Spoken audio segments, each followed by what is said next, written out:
Hi guys, welcome back to part 2 of how to overcome your physical fitness plateau.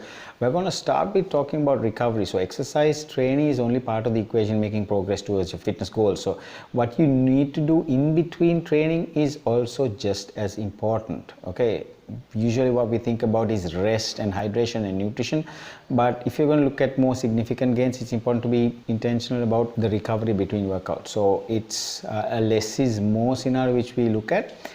Proper recovery helps reduce your risk of injuries, and it provides an opportunity for your body to rest after any type of strenuous exercise. So always focus on good sleep, post-workout hydration and nutrition obviously, and they are necessary for adequate recovery between workouts. So remember that restorative exercise such as yoga, foam rolling, mobility training, which we do, can easily help enhance your recovery. So these activities can be integrated into your training regime a few days a week or just for a few minutes. You can even do this say after morning workout. You can do these things in the evening.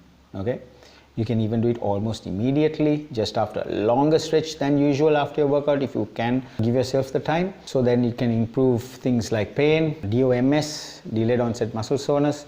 It will improve your circulation and it will definitely enhance your mobility and flexibility. Okay, the second point which we can't tell you enough is about overtraining. I know we've done a similar previous video on overtraining. I just want to point this out again, because some people are stuck at their fitness plateaus after they've come out of lockdown. So a fitness tune-up does not always require more exercise. Okay, in some cases less is more. Remember that less is more. So while most people do not get enough physical activity to improve their health, some people may exercise to the point of overtraining. This is very common.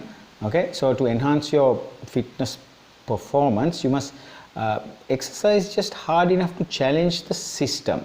Okay, so you're going to shock the system and get a little bit out of your comfort zone to hit those muscle groups that we are targeting. So for example, you have to do an ab session. We're going to hit our abs just a little bit hard, just not too much. So always don't look at doing 1,000 reps on an abs a day. So intense high volume training over the course of, we'll say, several weeks or even months, which some people really push for. Some people who are really looking at trying to lose weight in a short period of time, for example for something like a wedding, okay, they can lead to overtraining syndrome very easily. Okay, we have lots of cases where we've tried to fine-tune it in time, so we always watch out, especially over a short, say a 12-week fitness weight loss program.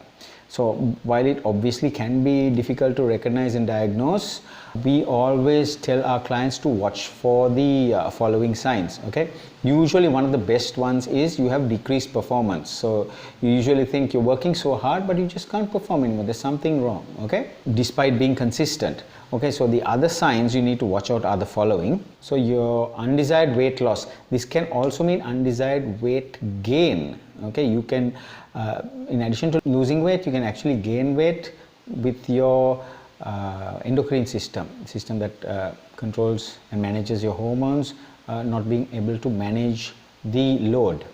Okay, then you also have changes in your appetite. This can be more or less. Usually if it's more, it's fairly healthy because you're burning more calories.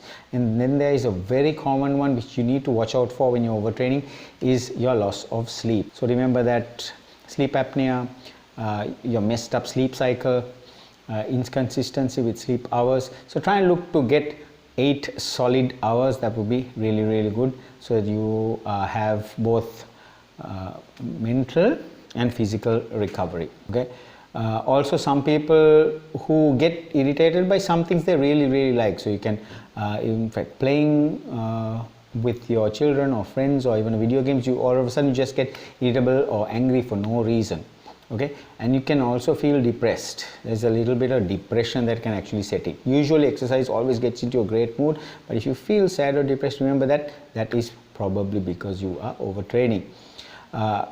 There is also an early onset of fatigue exercise. So like you have delayed onset muscle soreness, you have early onset fatigue. Okay, so halfway through your workout, you've just finished your warm-up and you're already feeling tired. So kind of watch out for these signs. There are many more signs, but these are the basic 6 which we like to point out. So endurance athletes like triathletes, they are at the highest risk of overtraining for this. But recreational exercises, like most, like 80% of our clients, they can also be impacted too. So about 20%, 15 to 20% of our clients are endurance athletes, cycling, swimming, running, or triathlons.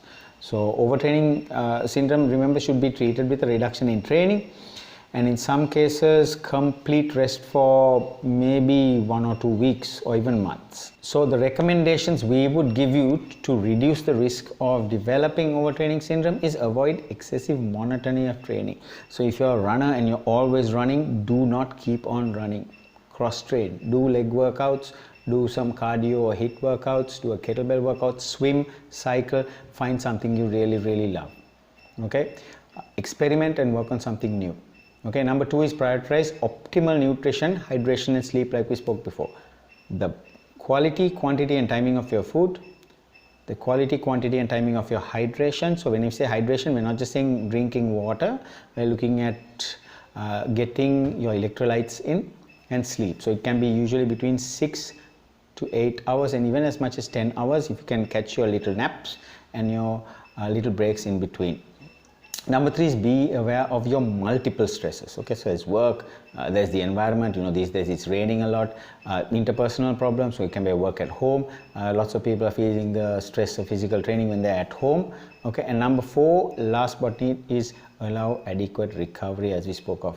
Okay, those who are recovering from post-COVID recovery, you need to have at least 1 to 3 months, so 4 to 12 weeks, depending on how bad you were hit and depending on your physical condition, depending if you're a smoker, lots of other factors. But for that, we would also recommend you speak to a pulmonologist or your GP regarding when you can come back and exercise. And last but not least, if and when you find yourself hitting a fitness plateau, do not be discouraged. Just remember, get back on track, have a chat with one of our trainers or me, and apply the FIT principle, as we said, to your exercise program. Include adequate recovery as part of your training regimen. And number 3, avoid overtraining syndrome by recognizing the signs. That's very important. That's why we gave you all these signs in point form. So these strategies will provide a strong foundation for long-term, effective and enjoyable exercise. I'll see you soon. Thanks for watching. I'm Jimmy Rosario for Sweatshop Fitness.